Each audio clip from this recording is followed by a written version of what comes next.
Hello everyone! I am very excited because for the first time in my 5 years now, 6 years? 5 years of gardening, I have grown a pumpkin. I've tried multiple times and usually the vine gets infested and dies before I actually get a pumpkin, but now I have not one, but two. There's one on the ground, two pumpkins. So like I said, until this year, they all died. I think it was something from either like a squash bug or some sort of beetle that was spreading a disease. I'm trying to think if they got powdery mildew too or not. I can't remember, but I would remember always seeing pests on it and then the vine just slowly dying out before I ever got a pumpkin. But now I actually have one. So I told myself I wasn't going to grow pumpkins anymore. And that was the plan. I didn't buy any pumpkin plants or any pumpkin seeds. And then in the pack of plants that I got sent from Ball Horticultural, so they had different brands, and in there was a selection of plants from Burpee, which included this pumpkin citrus buckskin. So I figured I had space. Well, I had space when I planted it and then it started to take over the deck. I had space and I figured it was sent to me for free, so I'll give it one more try. And I'm glad I did because now I have two pumpkins. Now, will I grow this again in the future? Even though it worked, I still think it takes up too much space for too little production in my garden, since I am limited on space. This front deck here is only 18 by 19. It takes up a lot of space for just two pumpkins. I would probably rather have that space used for like a tomato or cut flowers, something that's going to be more productive throughout the season. But if I get sent another pumpkin plant, I will probably just go ahead and plant it. But I'm going to take you up close because today what we're going to do is harvest the pumpkins and then I'm going to pull the plant to get it out of the pot. And I think, well, I know there's this pineapple sage in there. I don't know if I'm going to leave that or take that out as well and just dry the whole plant. And I think there was a strawberry plant in there somewhere.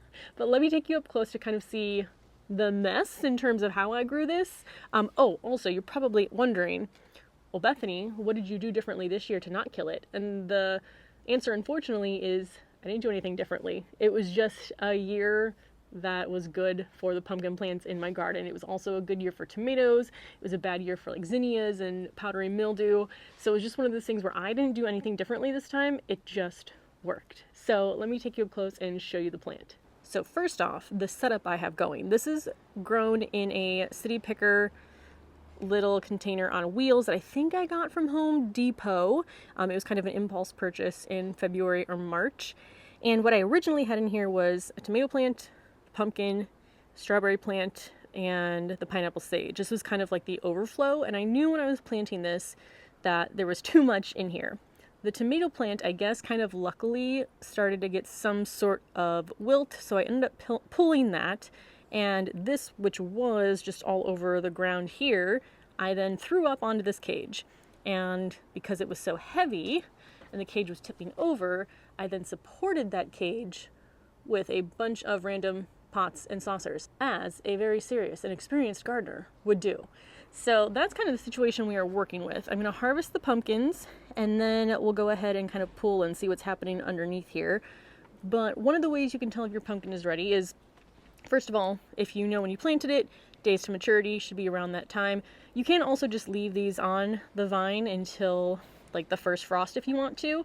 But also, if the color is kind of the uniform color that it's supposed to be at maturity throughout, so these are very, very light orange pumpkins. They started off green, turned to orange. And then also, if you push your thumb into like the skin, it should be hard. So you shouldn't be able to very easily like push your nail into the skin of the plant. So this one is good. That's the first one, the smaller of the two.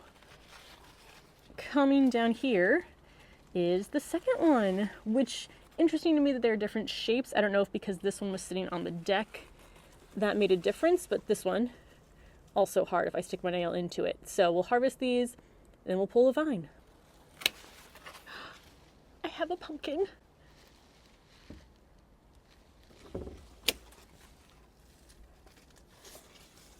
These are heavier than I expected. This is so cool. Okay, let's put these somewhere. Now we are going to deal with this vine. And I think probably just starting to hack at it will be the best, especially since I think everything's kind of intertwined around the cage anyway. So just start cutting away. Oh, there's the strawberry plant. You know, for being completely covered by the pumpkin, it still looks nice and green. I mean, there's no berries on it, but I was not expecting it to look that good. This pineapple sage also looks a lot better than the one in its own pot in my herb rack. The garden is always very interesting.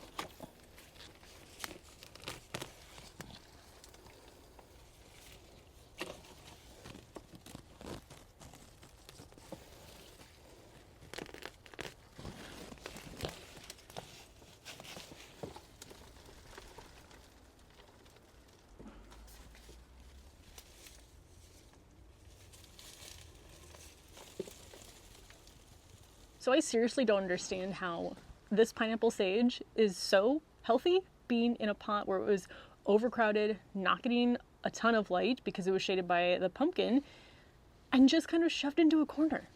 But I think what I'm going to do, I think I am going to pull this. Again, I'm just kind of in an emptying out my containers phase, and this will be the last thing in there.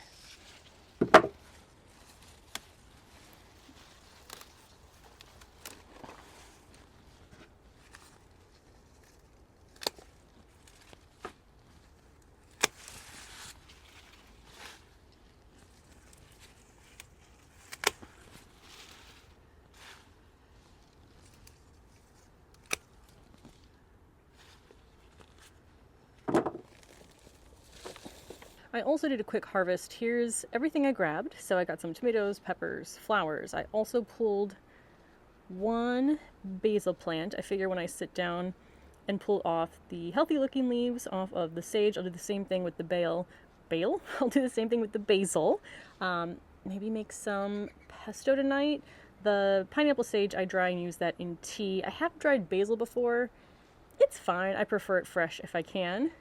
And then the pumpkins over here, so I know you can cure them if you want them to last longer. It's not going to be warm enough outside. I think the recommendation is like 80 degrees and sunny. I think we might actually be done with 80 degrees in Chicago.